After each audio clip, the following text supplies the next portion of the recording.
ஆமே. இந்த கண்ணீர் துளி, ஆமே ஹல்லேலூயா, கண்ணீர் துளியில விண்ணப்பம் மட்டும் வராது, கண்ணீர் துளியில நன்றி இருக்கும். ஆமே ஹல்லேலூயா. ஆமே. ஜூலைல யூகேல மீட்டிங் போயிருக்கும் போது காலையில அப்படியே ப்ரேயர் பண்ணிட்டு அப்படியே நடந்து போயிட்டே இருக்கிறேன். போகும்போது ஆண்டவர் இந்த வேர்டை கொடுத்துட்டே இருந்தாங்க. ஆமே, நீ நன்மையை நினைச்சு உன் கண்ணில் கண்ணீர் வருதுன்னா அதை நான் வந்து நன்றி துளியாக கணக்கிடுவேன். நன்றி துளி அப்படிங்கிற ஒரு வேர்டை ஆண்டவர் கொடுத்தார். நன்றி துளி, நன்றி துளி. நம்ம நன்மையை நினைச்சு கண்ணில் கண்ணீர் வருதுன்னா அது வந்து அவர் கண்ணீர் துளியாய் பார்க்க மாட்டார், நன்றி துளி. ஆமே ஹல்லேலூயா. விண்ணப்பங்களுக்கு மட்டும் கண்கள் நிறைகிறதாய் அல்ல, நன்றி. அவர் செய்த நன்மைகள் திரும்பி பார்க்கிறேன், வந்த பாதையை கண்ணீரோடு கர்த்தாவே நன்றி சொல்கிறேன். ஆமென். கண்ணீரோடு கர்த்தாவே நன்றி சொல்கிறேன். நடத்தி நீரனை அமர்ந்த தண்ணீர் அண்டையில்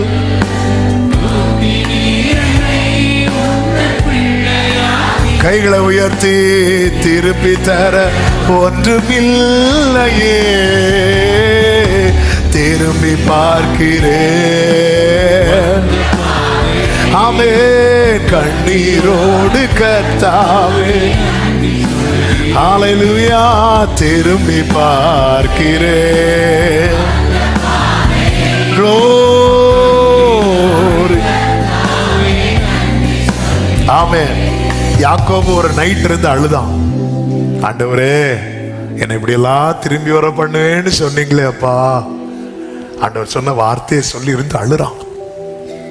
அந்த கண்ணீரும் விதையும் அந்த சிறையிருப்பு, ஏசா என்கிற சிறையிருப்பு அந்த நைட்டே மாத்திட்டு கர்த்தர் ஏசாவின் மனசை மாத்திட்டார். இதை யாக்கோபு இதுக்கு முன்னாடியே பண்ணியிருந்திருக்கலாமே, பண்ணவே இல்லை. ஆனா ஒரு நாள் சூழ்நிலை பண்ண வச்சது. ஆமே. ஆண்டவரே என்னை ஏன் ஆண்டவர் இந்த அழுகையின் பள்ளத்தாக்கில் நடத்துனீங்க, நமக்கு தெரியாது. நாம் எத்தனை அடுக்கு காவலுக்குள்ள இருக்கிறோம்னு தெரியாது, கர்த்தருக்கு தான் தெரியும். அதனாலதான் தூதன் அனுப்புறார். நமக்கு சரியா ஜெபிக்க கூட தெரியல. ஆமே. கர்த்தர் தூதன் அனுப்பி 1ஆம் வகுப்பு 2ஆம் வகுப்பு அப்படி ஒவ்வொன்னா, அதுக்கு முன்னாடி சங்கிலி. ஆண்டவர் தெரியும். அவர் முதல்ல வந்து உள்ளதான் ஹீல் பண்ணிட்டு இருக்கிறார் நம்மள. ஒவ்வொரு ஸ்டெப்பா எத்தனை பேர் நம்புறீங்க? பல அடுக்க தாண்டி கொண்டு வந்துட்டா இந்த இரும்பு கதவு எனக்கு முன்பாக தானாய் திறக்க போகிறது.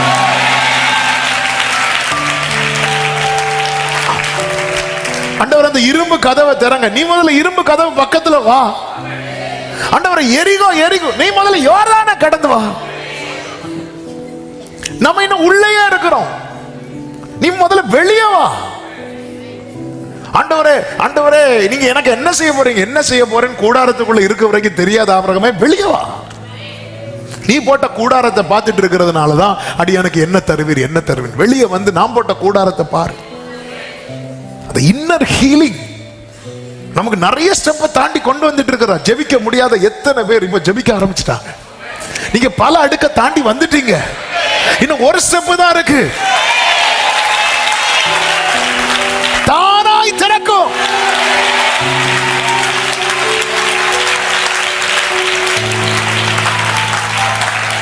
பவுல் சீலா போன்றவர்கள் ஆல்ரெடி தாண்டி இருக்கிறாங்க. அதனால அவங்க ஜெபித்தது அவங்களுக்கு என்ன ஆகுது அப்படின்னா, பேதுரு ஜெபிக்காம படுத்திருப்பார் நினைக்கிறீங்க? பேதுரு ஜெபிக்காம தூங்கி இருப்பார் நினைக்கிறீங்க? அபிஷேகத்தை பெற்ற அப்போஸ்தலன், தூண்களா எண்ணப்பட்டவர்களில் ஒருவர், பக்கியே பேதுருட்ட தான் இருக்கு. அவர் ஜெபம் பண்ணி முடிச்சுதான் படுத்திருப்பார். எப்படி ஜெபம் பண்ணி இருப்பார் நினைக்கிறீங்க? கர்த்தர் சொன்ன வார்த்தை. அதான் கண்ணீரோடு, ஆண்டவர் நீங்க எனக்கு சொன்னீங்களே, உன் இள வயதுல நீ உன் இஷ்டப்படி எல்லாம் நடப்ப, உன் முதிர் வயது ஆகும் போது உன் அறையை கட்டி கொண்டு போவாங்க. ஆண்டவர் நீங்க சொன்னீங்களேப்பா முதிர் வயதுல தான் என் ஓட்ட முடியும்னு. ஆனா இப்போ இப்படி இருக்கு. நீங்க சொன்ன வார்த்தை ஆண்டவரே, ஜெபம் பண்ணிட்டு படுத்திருப்பார். ஆமே, கண்டிப்பா ஜெபம் பண்ணி படுத்துருவோம், அதுல சந்தேகமே கிடையாது. ஆமே, ஆண்டவர் கண்ணீரோடு விதைக்கிறவர். நமக்கு தெரியல, நம்ம அந்த இரும்பு கதவையே பார்த்துட்டு இருக்கிறோம், எப்போ அது திறக்கும். ஆனா அவர் ஸ்டெப் பை ஸ்டெப்பா, முதல்ல நீ கண்ணை தர, அடுத்து கையில இருக்கிற சங்கிலியெல்லாம் விளட்டும், அடுத்து எல்லாம் ஒவ்வொரு ஸ்டெப்பா நமக்கு தெரியாது. ஆனா நம்ம கண்ணுக்கு முன்னாடி இன்னும் இரும்பு கதவு திறந்து வெளியே வர்றது வரைக்கும் நம்மளை சுத்தி இருக்கிறவங்க பார்வையில நம்ம இன்னும் எப்படிதான் இருக்கும், அப்படியே தான் இருக்கிறோம். பக்கத்துல 2 பேரை பார்த்து சொல்லுங்க, அப்படி இல்லை, அப்படியெல்லாம் இல்லை, அப்படி இல்லை. இந்த இரும்பு கதவு திறக்கும் போது உங்களுக்கு தெரிய வரும். ஆனா இப்ப எனக்கு ட்ரீம் போல இருக்கு, அது சொப்பனம் அல்ல. ஆமா, நீ காண்பது சொப்பனம் அல்ல. எரேமியாவே எண்ணத்தை காண்கிறாய், ஒரு வாதும மரத்தின் கிளையை காண்கிறேன். ஆண்டவரே, இது என்னோட இமேஜினேஷன் ஆண்டவரே, எனக்கா தோணுது ஆண்டவரே. இல்லை எரேமியாவே, நீ கண்டது சரியே. என் வார்த்தையை நான் தீவிரமாய் சிலரோடு கர்த்தர் பேசுகிறதை நாவில உணர்கிறேன். இது உன்னுடைய கற்பனை அல்ல, நீ கண்டது சரியே, நீ கண்டது சரியே. உலகத்தில் அப்படியே தானே இருக்கிற, அப்படியே தானே இருக்கிற. உடனே நம்மளும் சொல்றோம், ஆமா அப்படியே தானே இருக்கிறேன். எங்க வந்து இருக்கிற பாரு, எங்க வந்து நிக்கிற பாரு. ஆமே, நேற்று இதே சூழ்நிலையில தானே கைரா விஷமான எடுத்த, இன்னைக்கு இதே சூழ்நிலையில பைபிளை எடுத்திருக்கிறல்ல. நீ பல பல நிலையை தாண்டி அல்லவா வந்து நிற்கிறார்.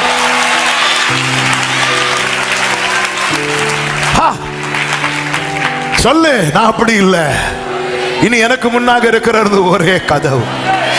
ஆமே, அது தானாக திறக்கும், அது தானாக திறக்கும். இயேசுவின் நாமத்தில், இயேசுவின் நாமத்தில் இங்க நீங்க ஜெபிக்கும் போது, இங்க துதிக்கும் போது, தள்ளினாலும் திறக்க முடியாத கதவுகள் தானாக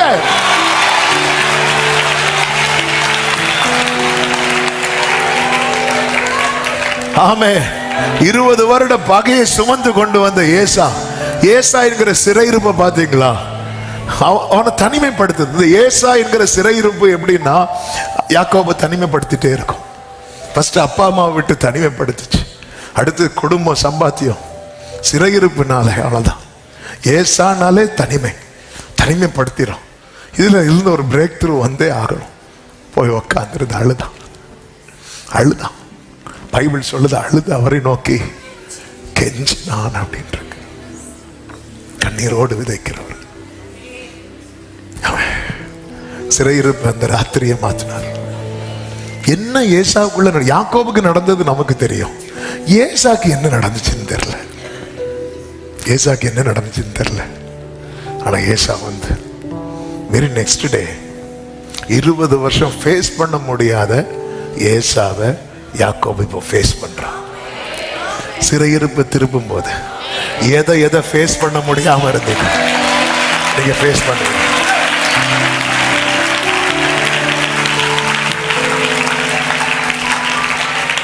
ஆமே. ஒரு தீர்க்கதரிசிகளின் புத்திரரில் ஒருவருடைய மனைவி எலிசா கிட்ட வர, அந்த ஆள் இறந்துட்டார். கடன் கொடுத்தவங்க பிள்ளைகளை சிறைபிடிக்க வராங்க. வந்து நிக்கிறா கண்ணீரோட, என்ன செய்யணும்னு தெரியல. கடன் என்கிறது ஒரு பெரிய சிறையிருப்பு. தேவ சமூகத்தில் வந்து நிற்கும் போது, உங்ககிட்ட என்ன இருக்கிறது? ஒரு குடம் என்ன. இங்கே கர்த்தர் ஏசாவை மாத்தினது போல மாத்தல, ஒரு கோரேசை எழுப்பினது போல எழுப்பல. இங்க என்ன செய்யணுமோ அது செய்கிறார். அவள் எண்ணெயை வர்த்திக்க பண்ணுகிறார், அவள் வருமானத்தை பெருக்கிறார். அந்த எண்ணெயை விற்று கடனை அடைத்தது மட்டுமல்லாமல் மீந்ததை வைத்து ஜீவனம் பண்ணும்படிக்கு ஒரு மார்க்கத்தை உண்டு பண்ணுகிறார். எந்த சிறையிருப்பையும் மாற்ற வல்லமை உள்ளவர் என் தேவன். ஆண்டவர் சமூகத்தில் இருந்து கண்ணீர் வீண் போகாது. கண்ணீர் வீணாலும் ஒப்பி எடுத்து തുരുത്തിയിലാക്കുന്ന നാഥനുണ്ട്. തുരുത്തി നിറയുമ്പോ അളന്നെടുത്ത് അനുഗ്രഹമേകുന്ന ஆமென். ஆண்டவர் சமூகத்துல இருந்து அழுது அண்ணாளை பாருங்க. அண்ணாளுக்கு ஒரு சிறையிருப்பு. இந்த பெனினாள் பேசுறதை நிறுத்தணும்னா அண்ணாளுடைய சிறையிருப்பு மாறணும். சும்மா பெனினாள் பேசுறான்னா ஏன் பேசுறா? அதனாலதான் நீங்க அண்ணாளுடைய ஜெபத்துல பாத்தீங்கன்னா பெனினாள் டாபிக்கே வராது. பெனினா ஆண்டவர் இது பெனினாள் வாயை அடையும். அவ வாயை அடைக்க ஜெபம் பண்ணாதீங்க. உங்களுக்கு திறக்க வேண்டியது திறக்க ஜெபம் பண்ணுங்க. ஆமென். ஆண்டவரே ஏரோதின் மனதை மாற்றும். ஏரோது அப்படியே இருக்கட்டும், நீ வெளியே வர பார். ஆண்டவரே என்ன ஏரோது வெளியே கொண்டு வரக்கூடாது. சோதமின் ராஜா என்னை ஐஸ்வர்யவன் ஆக்கினான் என்று சொல்லுவாங்க. நீ இவ்வளவு நேரம் ஆராதிச்சு பார்த்தல ஒன்னும் கிடைக்கல. இங்க வந்து இந்த இதுல மட்டும் ஒண்ணு கலந்து பாரு. இங்க வந்து இந்த ஆளை மட்டும் ஒண்ணு பாரு. இவங்களை மட்டும் பார்த்து ஒண்ணு கெட்டு அப்போ ஒண்ணு எதுக்கும் லைட்டா ஒண்ணு கெட்டி பார்ப்போம். அது வர ஆஃப் ஹேண்ட் ஷர்ட் போடுறவர் அன்னைக்கு ஃபுல் ஹேண்ட் ஷர்ட் போட்டு வந்திருக்கிறார். என்ன பிரதர் ஃபுல் ஹேண்ட்? உள்ள ஒரு கெட்டு 2 கோட்டு. நமக்கு தெரியாது. நம்ம பல அடுக்க தாண்டி கொண்டு வந்துட்டு இருக்கிறார். இது சொப்பனம் போல இருக்கிறது. அதனாலதான் சில வார்த்தையெல்லாம் கேட்கும் போது அப்படியே ட்ரீமா இருக்குல்ல, ஏதோ நடந்தது போல தோணுது இல்ல. வெளியே இறங்கும் போது அதே காவலர்கள் 2 பேர் நிக்கிறாங்க. ஐயோ போச்சு. இல்ல, அவன் அப்படி பார்க்கட்டும், பேதுருவை நீ அப்படி பார்க்க கூடாது. நீ வந்து வெளியே வந்து தொட்டு பாரு. இது பொய் அல்ல, இது மெய். எனக்கு நடந்தது மெய். பேதுரு போய் ஜெபம் பண்றவங்க கதவை தட்டுறாரு. தட்டும் போது ரோதை முதல்ல இந்த முந்திரி கொட்டை மாதிரி முதல்ல ஓடி போற சிலர் இருக்காங்க. போயிட்டு அவங்க கொண்டு வரதெல்லாம் பார்த்தா பேதுரு. யாரு? நான் தான் பேதுரு. ஐயோ, திறந்து பார்த்து மூடிட்டு உள்ள வந்து லீடர்ட்ட இப்படி வாசல்ல பேதுரு நிக்கிறாங்க. ஆமே, அதுவும் பேதுரு வாசல் கதவை தட்டின போது அவள் எதுக்கு வந்தா தெரியுமா? கதவை திறக்கல. 13வது வசனத்துல ஒட்டு கேட்க. பாத்தீங்களா எவ்வளவு ஜெபம் பண்ணாலும் சிலருக்கு புத்தி. ஆமே, இங்க ஜெப சத்தம் நடக்குது, அங்க ஏதோ குச்சுன்னு பேசிட்டு இருக்கிறாங்க. என்ன? ஆமே, அந்த ஒட்டு கேட்கறதுல அந்த கிருபை பெற்றவர்களுக்காக. ஆமே, ஒட்டு கேட்க வந்தாள். வந்துட்டு அவள் பேதுருவின் சத்தத்தை அறிந்து சந்தோஷத்தினால கதவை, சிலர் நம்ம கூப்பிட்டோம் போன்லாம் எடுக்க மாட்டாங்க, அது சந்தோஷத்துல. அது உங்களுக்கு புரிஞ்சுக்கோங்க. அந்த கதவை தட்டி சிலர் திறக்காதது சந்தோஷம். அப்படி நினைச்சா சமாதானம் இருக்கும். ஆமா, சந்தோஷத்தினால கதவை திறக்காம உள்ளே ஓடி பேதுரு வாசலுக்கு முன்னே நிற்கிறார் என்று அறிவித்தாள். அவர்கள், நீ பிதட்டுகிறாய். நம்ம ஊக்கமா ஜெபம் பண்ணோம். ஆண்டவரை இறங்கி வாரம் விடுவியும். ஆண்டவர் விடுவித்து அடுத்த சாப்டருக்கு போயாச்சு. அவளோ அவர்தான் என்று உறுதியாய் சாதித்தோம். அவர்கள் அவருடைய தூதனா இருக்கலாம். அதாவது என்ன சொல்லாம சொல்றாங்கன்னா அவருடைய ஆவியா இருக்கலாம். ஒருவேளை பேதுருக்கு கதை அங்க முடிஞ்சிருக்கும். நைட்டோட நைட்டா பாருங்க. இதுல என்ன ஒரு சம்பவம்னா, சுத்தமா விசுவாசமே இல்லாம தான் ஜெபிக்கிறாங்க. ஆனாலும் கர்த்தர் காரியத்தை வாய்க்கப்பட்டார்.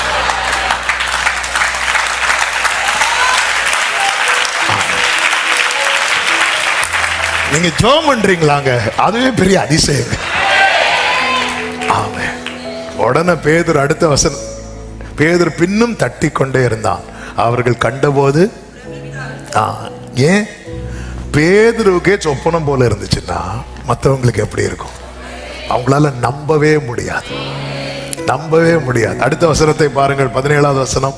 அவர்கள் பேசாமல் இருக்கும்படி அவன் கையை அமர்த்தி கர்த்தர் தன்னை காவலிருந்து விடுதலையாக்கின விதத்தை அவர்களுக்கு விவரித்து, இந்த செய்தியை யாக்கோபுக்கும் சகோதரருக்கும் அறிவியுங்கள் என்று சொல்லி புறப்பட்டு, ஆமே, கர்த்தர் உங்களை விடுவித்த விதத்தை நீங்க சொல்ல போறீங்க. ஆமென், ஆமென், ஆமென். சத்துரு என்னை கொல்ல கொண்டு வந்தான், கர்த்தர் என்னை சொல்ல கொண்டு வருகிறார்.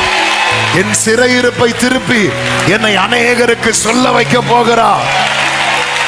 ஆமென் சொல்லுங்க பார்க்கலாம். ஹல்லேலூயா. எத்தனை பேர் நம்புறீங்க? இந்த பகல் வேளையில எத்தனை பேர் நம்புறீங்க? ஆமென். எனக்கு மகிழ்ச்சியும் கர்த்தருக்கு மகிமையும் உண்டாக கர்த்தர் என் சிறையிருப்பை திருப்புகிறார். நம்புறவங்க சத்தமா ஆமென் சொல்லுங்க. இயேசுவை நம்புவே,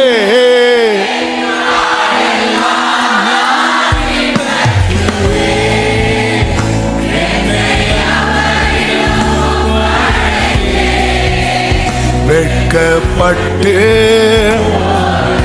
இயேசுவை நம்புவே, இயேசுவை ஓரலமம் ரத்தனமம் ரேசேகரே லேரே ஜீசஸ் என்னை வெட்கப்பட்டு போக மாட்டேன், வெட்கப்பட்டு. ஆமென், ஆமென். ஆக்சுவலா இப்பதான் செய்திக்குள்ளேயே போகக்கூடிய பாயிண்ட் வருது. ஆனால் அந்த பாயிண்டை மட்டும் சொல்லிடுறேன், நீங்கள் வீட்டில் போய் நல்லா படிச்சுக்கோங்க. சிறையிருப்பை திருப்பும் போது உண்டாகிற காரியங்கள் யோவேல் 3வது அதிகாரத்திலே சொல்லப்பட்டிருக்கிறது. அதை 5ஆக சொல்லி, அந்த அதிகாரம் ஃபுல்லாகவே 5ஆக சொல்லி நான் ஜெபிக்கும்படி விரும்புகிறேன். இதை நீங்கள் வீட்டில் போய் வாசித்துக்கோங்க, நமக்கு டைம் ஆகிவிட்டது. அந்த 1வது வசனத்தை பாருங்கள். இதோ யூதாவுக்கும் உண்டாயிருந்த நான் திருப்பும் அந்நாட்களிலும் அக்காலத்திலும். சிறையிருப்பை திருப்பும் போது என்ன நடக்கும் அப்படின்னு சொல்லி 5 காரியங்களாக நிறைய இருந்தாலும் அதை எல்லாத்தையும் சேர்த்து 5ஆக நீங்க வீட்டில் போய் இன்னைக்கு இதை மெடிடேட் பண்ணி பலப்படுங்க. சிறையிருப்பை திருப்பும் போது முதல்ல என்னென்ன தெரியுமா நடக்கும்? ஒன்று, கர்த்தர் வழக்காடுவார். வழக்காடுவார்னு என்ன தெரியுமா? பதில் செய்வார். ஆமென். அதனுடைய 2, 3, 4 வசனங்கள்ல நீங்க பாத்தீங்கன்னா தெரியும். ஆமென். நீ என் ஜனத்தை இப்படி பண்ணதுனால நான் வழக்காடுவேன். 4வது வசனத்துல தீருவே சீதோனே பெலிஸ்தியாவின் சகல எல்லைகளே, உங்களுக்கும் எனக்கும் என்ன இப்படி எனக்கு சரி கட்டுகிறீர்களோ? ஆண்டவருடைய பிள்ளைகளுக்கு ஒரு காரியம் நடக்குதுன்னா அதை கர்த்தர் தமக்கு நடக்கிறது போல பார்ப்பார். ஆண்டவர் பவுல்கிட்ட என்ன சொல்லுவார் தெரியுமா? ஏன் சபையை துன்பப்படுத்துறேன்னு கேட்டாரா? ஏன் என்ன துன்பப்படுத்துறேன்னு தான் கேட்டார். சும்மா சொல்லலங்க, உன்னை தொடுகிறவன் என் கண்மணியை தொடுகிறான் என்று. ஆமென். பல நேரத்துல நம்ம இப்படிதான் கேட்கிறோம், ஆண்டவரை இன்னும் அடக்கி கொண்டு இருப்பீரோ? தாவீது கேட்கிறான் 35வது சங்கீதம் 17வது வசனத்துல, ஆண்டவரை எதுவரைக்கும் இதை பார்த்து கொண்டு இருப்பீர்? எவ்வளவு நாள் தான் பார்த்துட்டு இருப்பீங்க? அவ்வளவு கேள்வி கேட்கிறாங்க, நிந்திக்கிறாங்க, தூஷிக்கிறாங்க. உன் தேவன் எங்க என்றும் கேட்கிறாங்க. எனக்கு அது நாள்தோறும் கண்ணீர் வருது. நீங்க பார்த்துட்டு இருப்பீங்களா? இல்ல இல்ல இல்ல, கர்த்தர் வழக்காடுவா. ஆமென். எகிப்தியருக்காக இஸ்ரவேலரை சிறையிருப்பிலிருந்து வெளியே கொண்டு வந்ததும் கர்த்தர் செய்த முதல் காரியம் என்ன சொல்லுங்க? வழக்காடுனது. பார்வோனை அவன் சேனை இருக்க விடல, மொத்தமா கொண்டு வந்து சிவந்த சமுத்திரத்துல அவங்க கண்ணுக்கு முன்னாடி இல்லாம ஆக்கிட்டார். பழி வாங்குதலும் பதில் செய்யலும் கர்த்தருக்குரியது. அவர் பார்த்துட்டே இருப்பார். அதனாலதான் சிறுமைப்பட்டவன் மேல் சிந்தை உள்ளவன் பாக்கியவான். அவன் கஷ்டப்படும் போது அவனை சிறைப்படுத்தி காயப்படுத்துறவங்க இருப்பாங்க, அவனுக்கு சப்போர்ட் பண்ணி ஹெல்ப் பண்றவங்க இருப்பாங்க. அப்படி ஹெல்ப்ஃபுல்லா இருக்கிறாங்க தெரியுமா, அவங்களுக்கு கர்த்தர் ஆசீர்வாதத்தையும், காயப்படுத்துறாங்க தெரியுமா, அவர்களுக்கு கர்த்தர் அடியையும் வைத்திருக்கிறார். இதுதான் கர்த்தருடைய செயல். ஆமென். தேவனை இந்த 2ஐயும் பார்க்க முடியும். நீங்க பைபிள்ல பார்க்கும்போது தெரியும். அவர் ஆசீர்வதிக்கவும் செய்கிறார், இஸ்ரவேலருக்கு மன்னாவை கொடுத்து ஆசீர்வதிக்கிறார். ஆமென். சிவந்த சமுத்திரம் என்பது இஸ்ரவேலருக்கு ஆசீர்வாதம், எகிப்தியருக்கு அது அழிவு. அது கர்த்தர் பழி வாங்கினது. இது பலமுறை சொல்லி இருக்கிறேன். என்ன பழி வாங்குதல்? பார்வோனும் ஒரு சட்டம் போடுகிறான். என்ன சட்டம்? நான் பிறக்கிற எல்லா ஆண் குழந்தை எங்க போட்டு கொல்லணும் தெரியுமா? தண்ணியில. கர்த்தர் அதே போல அவனை அவன் கூட்டத்தை அழிச்சார். பார்த்தீங்களா? அத்தனை புருஷர்களையும் கொண்டு வருகிறார். ஆனால் எந்த இடத்துல ஒரு ஆண் பிள்ளை கூட உயிரோடு இருக்கக்கூடாது என்று பார்வோன் சட்டம் போட்டானோ, அதே இடத்துல இருந்து 6 லட்சம் புருஷர்களை கர்த்தர் வெளியே கொண்டு வருகிறார். கர்த்தர் உங்களை வளர பண்ணணும்னு நினைச்சிட்டாருன்னா சத்துருவுக்கு தளர பண்ண முடியாது. அவர் வழக்காடுவார். பல நேரத்தில் நம்முடைய கேள்வி மோசே கேட்டது போலதான். யாத்திராகமம் 5:23 ஆண்டவரே, அவன் இந்த ஜனங்களை உபத்திரவப்படுத்துகிறான், நீர் உம்முடைய ஜனங்களை இன்னும் விடுதலையாக்கலையே ஆண்டவரே, அவன் இன்னும் கஷ்டப்படுத்திட்டு தானே இருக்கிறான். கர்த்தர் பார்த்துட்டு சும்மா இருக்கிறார் நினைக்காதீங்க. ஆமென். அவர் வழக்காட ஆரம்பிச்சா சத்ருவுக்கு நிக்க முடியாது. துன்மார்க்கரையோ காற்று பதரை பறக்கடித்து கொண்டு போவது போல துன்மார்க்கரை கொண்டு போவார். ஆமென். இரண்டாவது யோவேல் 3:10 சொல்லப்பட்டிருக்கிறது, பலவீனனும் தன்னை பலவான் என்று சொல்வானாக. Let the weak say I am strong.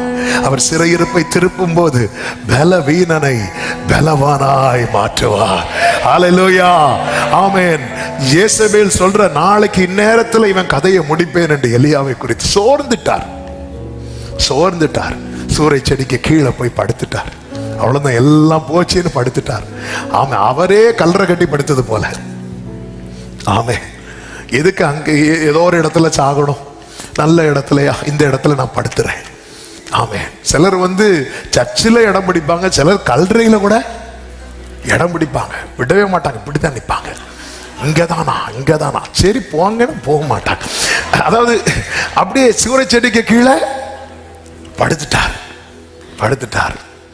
சாப்பாடு வச்சிருக்கு, சரி சாப்பிட்டுட்டு படுப்போம், சும்மா வெறும் வயிற்றுல சாப்பிட்டு ஒருவேளை கேஸ் பிடிச்சிட்டான், அதனால சாப்பிட்டு படுத்தாச்சு. தூதன் அனுப்பி தட்டி எழுப்பி, நீ பண்ண வேண்டிய பிரயாணம் அங்க கர்த்தர் பலவீனனை பலவானாக்கி நடக்க வைக்கிறார். பலவீனன் பலவான் என்று சொல்வான், தரித்தீரன் செழித்திடுவான். தேவனின் செயலிதுவே நமக்கா